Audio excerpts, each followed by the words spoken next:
Actually, actually the one that people guess the most, Ate Alexa. Yeah, Mm, that's how I kind of figured out that she was gonna be here. but did you really want to like join? Did I really? Actually, yeah, I kind of like it's a good opportunity. Did it? It helps, it helps talaga.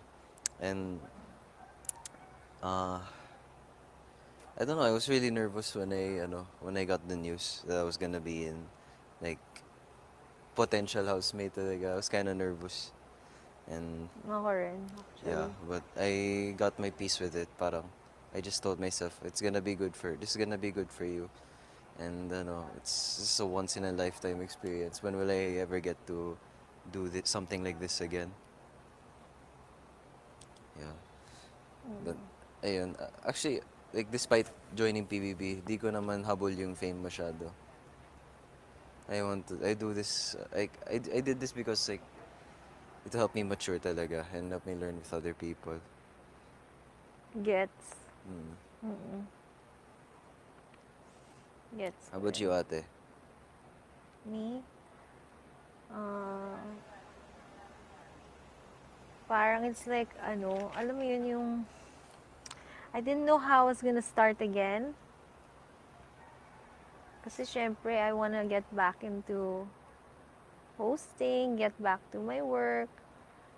And mahirap talaga to come from, alam mo na, years of being locked up, Oh, right? yeah. So this is like a good platform. Parang good beginning, good new start. Especially you're being backed up by one of the biggest Yeah. reality show. So ang gift talaga siya. Pero I feel you eh, yung parang I wanted them to test how I've grown up, parang ganon. Yeah, that's true. Kasi no matter what age you are, like whatever, however old you are, you're still always maturing, still always growing. It's constant learning. Alam mo yun? Tapos parang feeling ko, sobra akong, yung hindi nasa isang grupo, hindi din madali sa akin to get back in the groove of socializing with a lot of people na bago. Yeah. I mostly kasi used to one-on-ones, like, kunyari, you and I can talk. Pero pag dumating na ibang tao, parang, awkward ako. You know what I mean? Gets. I get Yan. it. Tapos I feel like, okay, sometimes I want to be alone kasi I get energy from just, being on my own. But at the same time, you need to socialize with everyone. Pero you don't want to be like, I'm not trying to offend anyone by wanting to be, on my own. It's weird.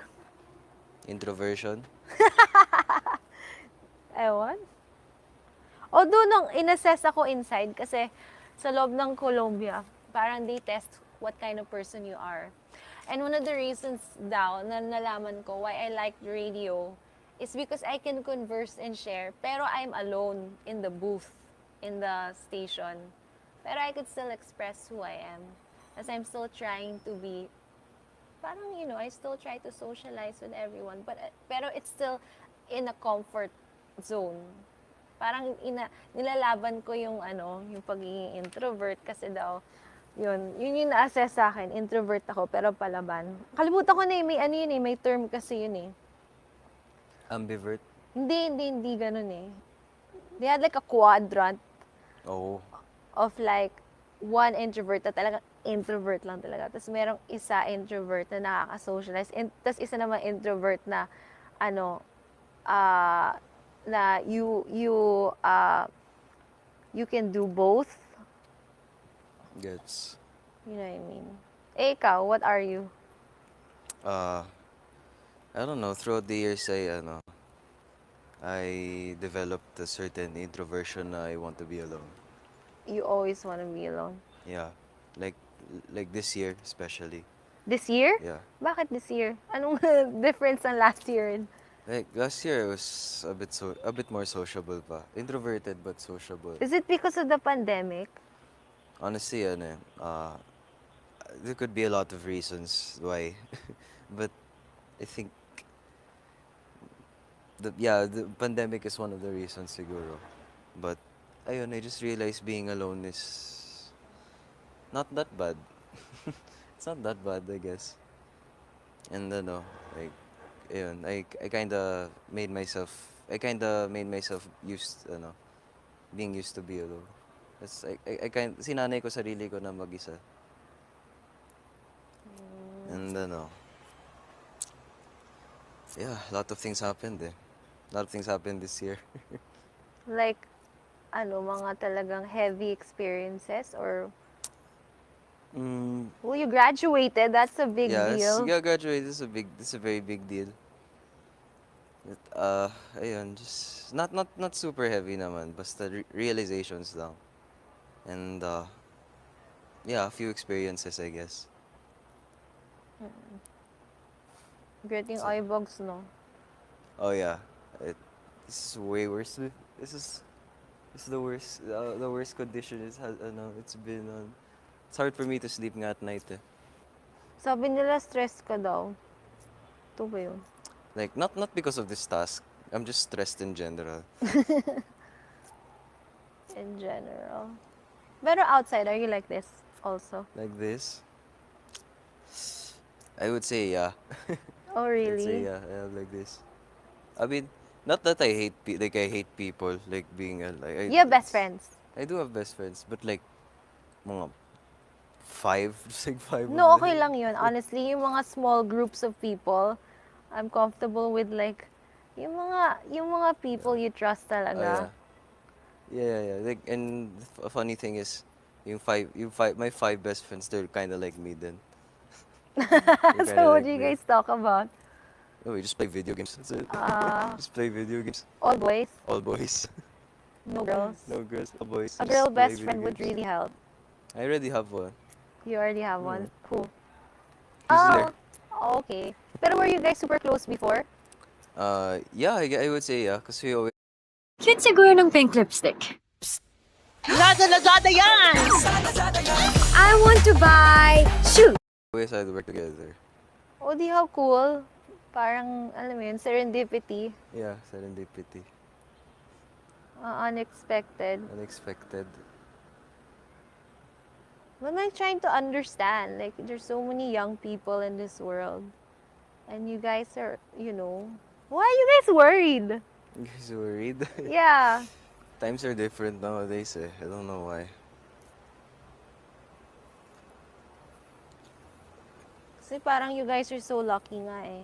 Tingnan mo, you've got, siguro hindi nyo pa na-realize, yung mga opportunities nyo, they're coming in such a young age. Yeah. Diba? Oh yeah. Of course, I'm thankful na I get opportunities at such a young age. Hindi ko lang maintindihan bakit kayo nasistress. Bakit kayo stress? Oo. I don't know din eh. Is it peer pressure? No, I don't really care about my peers. Okay. I mean, it's not that I don't care. Parang like, whatever. But, not peer pressure eh. Ano siya? Gusto ko lang talaga maintindihan. Self-pressure, I guess. Parang you're too hard on yourself, ganon? Yeah. People don't like to admit it, but, um, ayun, yeah, a lot of people my age, like, very hard on themselves. Admittedly, even me. I'm also hard on myself I'm telling you, sometimes. you're so talented, oh. Thank you. Mm. But, ayun, I guess, I kind of blame social media din eh. I knew it. Self-doubt. Yeah. It's a Kasi lot. parang everyone's showing perfection, alam mo yun? Yeah, it's true. Kind of. It's like, there's a certain self-awareness na it's social media, but I still have self-doubt about myself. You know? It's like you're aware, but you still do it. Ganon. Hard to explain ate. Pero you know what's funny? While you guys are doubting yourselves, parang ako pag pinapanood ko kayo, parang you guys are so in your element, na parang you've found your calling. Yeah. Hindi nyo At lang such a young nakikita, age. pero syempre from the outside, like, I admire na you guys, when you hold that guitar, parang you're one with that guitar. Like, the universe is, Uh, one with you because that's what you're supposed to do. yeah. I feel like I feel like music is what I'm supposed to do talaga. Oh, kasi parang you, you start becoming very, creative, and parang you light up when you hold that guitar. Oh yeah, I do. I do light up. It's, So then, balik ako. Bakit kayo nasi-stress? Ang lucky-lucky nyo nga eh. Madaming tao naghahanap ng purpose nila sa buhay. yeah, Alam mo yun? that's true. But we don't really have a concrete answer why Oh, we're true. stressed eh. But ayun, like it's nice not having a phone, honestly. Ay, you know what? It's nice not having a phone. When I was in, yeah, there. I didn't have a phone, right? I actually appreciated it. Yung silence, hindi naman yung silence, pero parang yung creativity na ikaw lang, na ikaw yung gumagawa, na hindi ko kailangan tumingin sa iba, tas parang inisip mo, baka mas magaling sa kanya, wag na lang. Yung Gets. galing talaga sa'yo. Diba? Tas lahat ng mga na-experience mo, nalalagay mo dun sa... Ay, you're eating na ba? Oh my gosh, come on, kids. Kids, let's eat. Right? Oh, you wanna... Okay. Yeah, sige. Walang hiya! Kala ko matagal pa. Ang iyong ama. What you guys do to makeup or something? You go ahead. Okay.